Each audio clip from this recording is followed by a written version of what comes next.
Education is the most powerful weapon which you can use to change the world. Nelson Mandela. My flag is good enough, and my flag is beautiful. We got that jump for joy, and we've got black magic too. I'd like to welcome you from the room. We'll talk about society, community, everything that's affecting you and me. Our ups and our downs that's going around. Our hopes and our fears, our joys and our tears. Plenty topics you can listen to here from the room.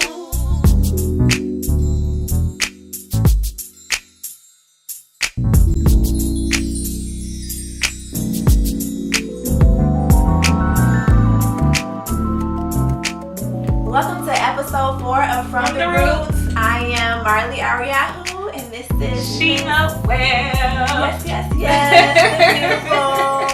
You looking all glamorous, giving me a little Olivia Pep, a little Olivia Pope, a little baby doll, a little innocent and sweet. And Oh my God. Powder pink and everything. Look on. Yes, look at her. Show crochets. Are we rocking crochet? We are the Crochet Twins today. Big hair today. Big hair, y'all. I'm like, this is so cute. Oh my goodness. So today's episode is about education.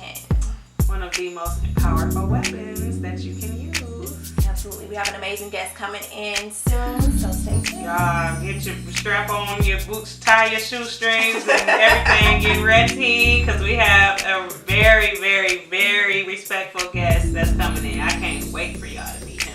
Yes, so stay tuned. We have an amazing guest with us today, supporting our topic on education. He is all for that and all for his advocating for that and working very, very hard in his community. He is the vice president of HBCU TE Historical Black College Tour. We'd like to welcome Hello. Thank you for having me. Thanks so much for coming. Certainly. Who would like me to speak? We're going to have you right in the center. In the middle of these bottles? Can't thank you enough for being here today. It certainly be a pleasure to be in the presence of models Oh my on God. this lovely There day. you go. I mean, when the sun is shining and you get to be with models and talk about the importance of educating our people, I mean, that's golf. That's a good day. That's golf. That's good. Hallelujah. Okay, so tell us a little bit about yourself. Give us a brief introduction of Garrett Fox. Well, I'm a Grand Rapids native. Was born and raised here in Grand Rapids, so I was raised on Dunham. And my mother got married, and we moved out to the suburbs. So I did Southeast. Shout out to Southeast, the elementary school. And then after that, I moved out to Crestwood, Kentwood, and it was confirmed for me when I was at Kentwood that for college I needed to go to a place where the professors were going to look like me. Gotcha. And connect with my experience and push me to higher heights and deeper depths. And how come? Because at Southeast, we had the beautiful experience of being in a place that valued education. Yes. Right? So Southeast was this school that said everybody who tells you what to do looks like you. So you can't get over on them. Yeah. Right? So they understand your lingo. They understand what you're going through. Yes. They may have lived down the street from you. Yeah. So if you were walking home, it wasn't a surprise to have a teacher be like, oh, you need a ride. Yeah. Come through. I got you. I'll pick you up. Beautiful. And so I saw that experience. Like and that I village saw, experience? Like the village? Yeah, absolutely. Shout Absolutely. out to Mr. McComb. That's still my favorite teacher. Like, he don't even remember me, but it's okay. But I loved him. Well, it was a long time ago. Yeah, it was a very long time. And the States Weapon. Yep, and the Yeah, States and the Weapon. States She was Weapon. my principal. And I still remember the way that she used to check us. She was on us. And would check you and put you in your place, break you all the way down, and then give you a small enough thing to build start you building you up. back up. Okay. And then see what That's sends the you on way. your way. That's the way. And so with that, it was like, okay, I saw how much I loved learning in that environment. Gotcha. And when I moved out to the suburbs, I started to have some experiences with racism, and we had a lot of things that ended up in the paper, dealing with white students versus black students, and then there were a lot more things that didn't end up in the paper. Gotcha. And so we had just this subtle racism that was going on all across the school, and I said, you know what? Let me transition. Okay. Let me get to a space where when I walk around, the people are going to encourage me, and my professor may know a little bit more about me. Tell us the college that you decided to attend.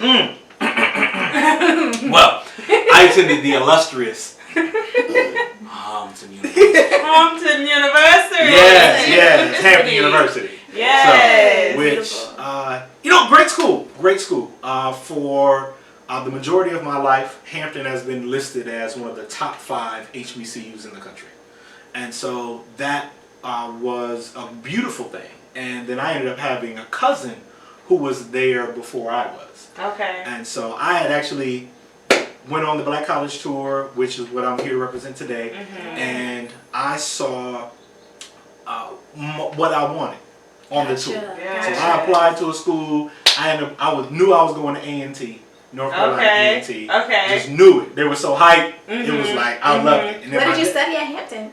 I studied English. Gotcha. Yep. Nice. Did you? All right. That was my favorite subject. It's beautiful. Yes. It's beautiful. And I think that it's one of those degrees that can prepare you to do Well-rounded. Yeah. Yes. whatever you want to do with it, you can just do it. So, Yep. and I think what was beautiful for me is at East Kentwood, I was studying mostly European artists.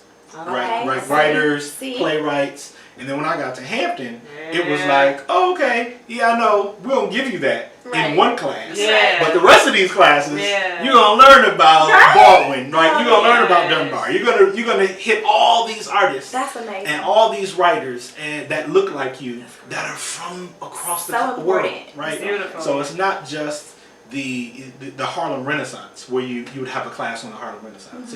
It's not just 1 or 2 writers, but you had this space where anything you wanted to know, they studied the scholar who looked like you. Yeah. That's Gotcha. just so doing important. so much to me right now. I just love that. And That's it's a beautiful thing to be in a place where it's like, okay, whatever I want to do, even if I change my mind, there's somebody that looks like me who's done it well.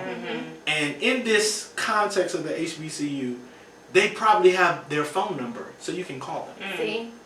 So that access to internship, that access to broader opportunity was just phenomenal. And I saw that on the tour.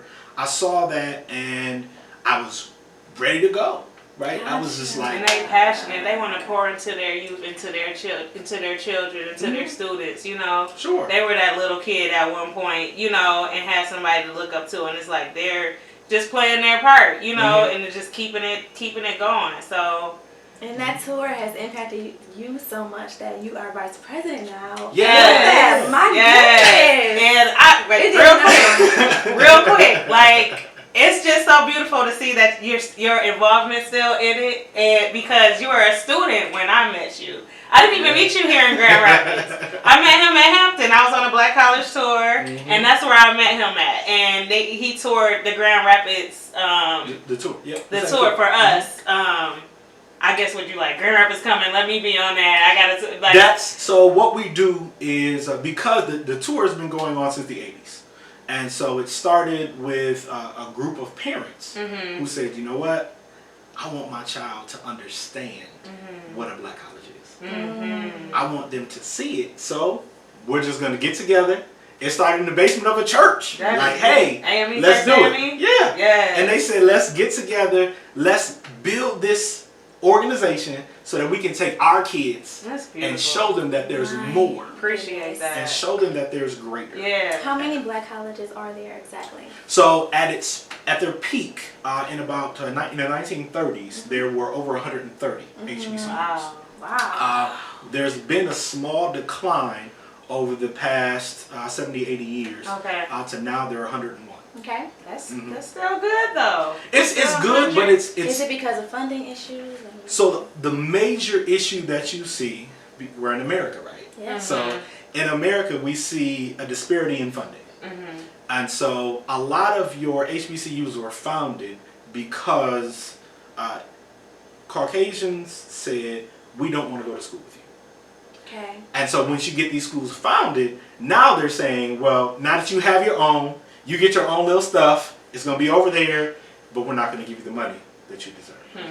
So you still have, if you look at the history, HBCUs are historically underfunded. They're currently underfunded, and they are projected to continue to be underfunded.